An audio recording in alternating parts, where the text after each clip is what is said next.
আমার বানানো যত পিঠা আছে সব থেকে বেস্ট হয়েছিল এই পিঠাটা। এতটাই মজার হয়েছিল আর সবাই তো খুব মজা করে খেয়েছিল। মুখে দিলেই মিলিয়ে যায় এই পিঠাটা। আসসালামু আলাইকুম এভরিওয়ান, সবাই কেমন আছেন? আশা করি ভালো আছেন। আলহামদুলিল্লাহ আমরাও ভালো আছি। প্রতিদিনের মতো আবারও চলে আসলাম নতুন একটা রেসিপি নিয়ে। আজ আমি তৈরি করে দেখাবো তালের রসের বাপা পিঠা। এই পিঠাটা অন্য সব পিঠার থেকে একটু অন্যরকম, একদম ইউনিক এবং মজাদার। এই পিঠাটা বানানো একদম সহজ, আবার খেতে হয় দুর্দান্ত স্বাদে। মুখে দিলে মিলিয়ে যায়, এত নরম সফট, তুলতুলে তুলার মতো নরম হয় এই বাপা পিঠা। তাহলে চলুন আমি এই পিঠাটা কিভাবে বানিয়েছি আপনাদের সাথে শেয়ার করি। তার আগে আমার ছোট্ট একটা রিকোয়েস্ট থাকবে, অবশ্যই আমার ভিডিওটা প্রথম থেকে শেষ পর্যন্ত দেখবেন। এই পিঠাটা বানানোর জন্য আমার লাগবে এখানে চালের গুঁড়া। এর জন্য আমি এখানে নিয়েছি 2 কাপ চালের গুঁড়া। আমি ভেজা চালের গুঁড়াটা নিয়েছি। আর দিয়ে দিচ্ছি আমি আটা।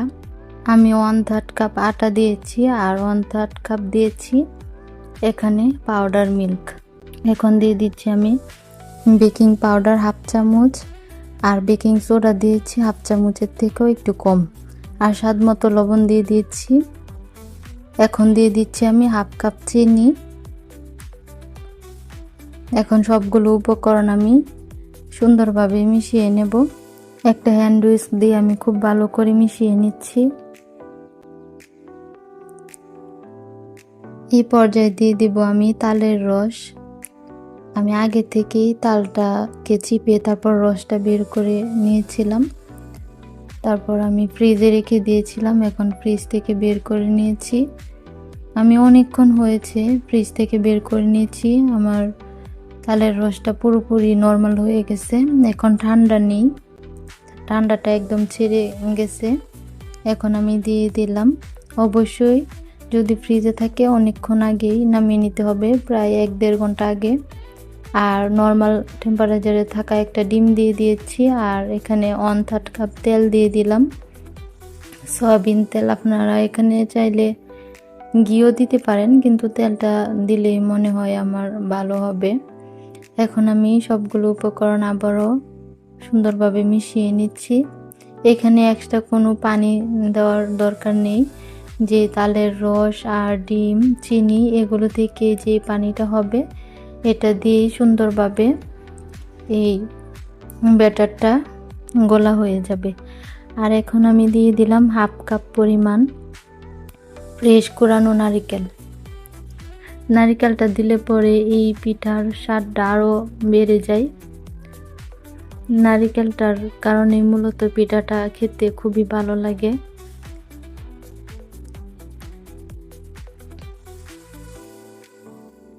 আমার রেসিপি যদি আপনাদের ভালো লেগে থাকে তাহলে আমার চ্যানেলটা সাবস্ক্রাইব করে দেবেন।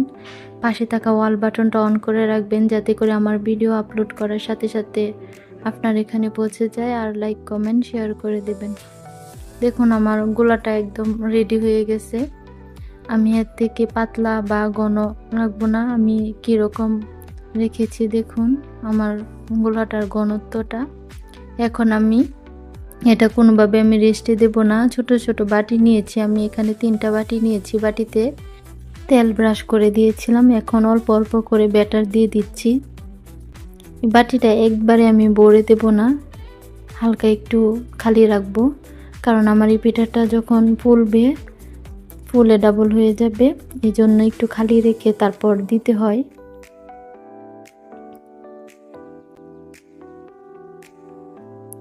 দেখুন আমি 3টা বাটিতেই ব্যাটার দিয়ে দিয়েছি। এখন আমি একটা থালার উপরে 3টা বাটি একসাথে বসিয়ে নিয়েছি। দেখুন এখন আমি উপর থেকে কিছুটা নারকেল দিয়ে দেব, এতে করে পিঠাটা দেখতেও সুন্দর হবে, আবার খেতেও ভালো লাগবে।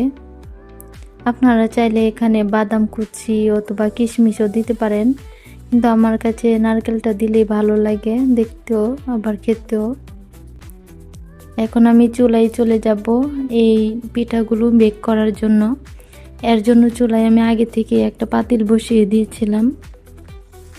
আর পাতিলের মধ্যে পানি দিয়ে দিয়েছি আর একটা স্ট্রেনার বসিয়ে দিয়েছি।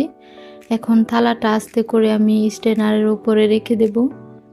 এই কাজটা অবশ্যই একটু সাবধানে করে নিতে হবে, কারণ হাতে ছেঁকা লাগতে পারে, আবার বাটিটাও পড়ে যেতে পারে।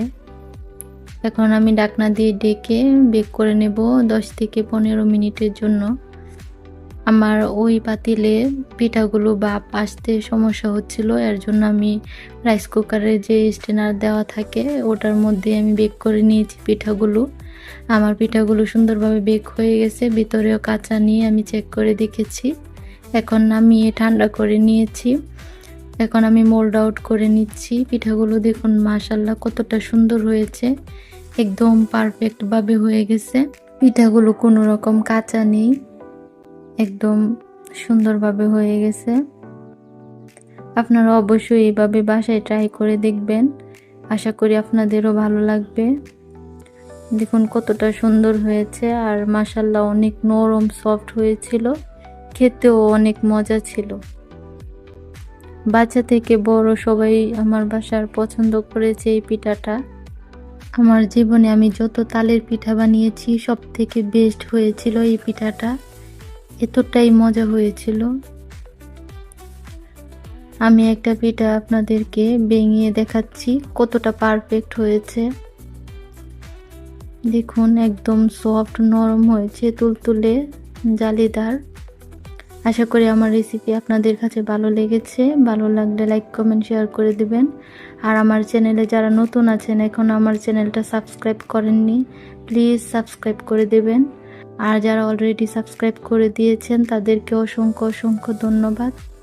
আজকের মতো এখানেই বিদায় নিচ্ছি, দেখা হবে পরবর্তী ভিডিওতে। ততক্ষণ সবাই ভালো থাকেন, সুস্থ থাকেন, নিরাপদে থাকেন। আমার জন্য সবাই দোয়া করবেন। আল্লাহ হাফেজ।